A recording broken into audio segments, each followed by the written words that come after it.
ಮನುಷ್ಯನ ಸ್ವಭಾವನೇ ಸಂಪಾದಿಸೋದು, ಸಂಗ್ರಹ ಮಾಡೋದು.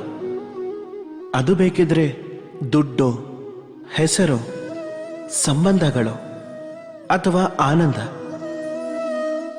ಆದರೆ ನೀವು ಯಾವತ್ತಾದ್ರೂ ಯೋಚನೆ ಮಾಡಿದ್ದೀರಾ, ವಿಧಿ ಹೀಗೆ ಸಂಗ್ರಹ ಮಾಡೋ ಬುದ್ಧಿನ ಮನುಷ್ಯನಿಗೆ ಯಾಕೆ ಕೊಟ್ಟಿದೆ ಅಂತ? ಒಂದು ಬೀಜದಿಂದ ಗಿಡ ಹುಟ್ಟುತ್ತೆ, ಅದು ಬೆಳೆದ ಮೇಲೆ ಅದರಲ್ಲಿ ಹಣ್ಣುಗಳು ಸಂಗ್ರಹ ಆಗತ್ತೆ. ಯಾಕೆ?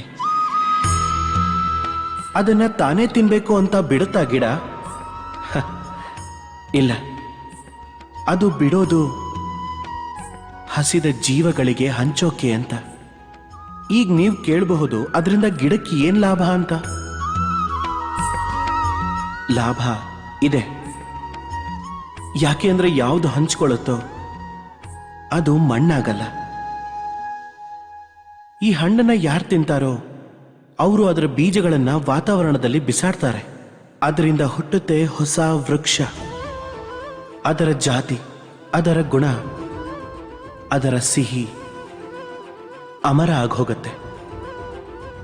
ಅದಕ್ಕೆ ನೆನಪಿಟ್ಕೊಳ್ಳಿ, ಆಸ್ತಿ ಮಾಡೋಕೆ ಒಂದೊಂದು ಕಾಸನ್ನು ಸಂಗ್ರಹ ಮಾಡಬೇಕಾಗತ್ತೆ.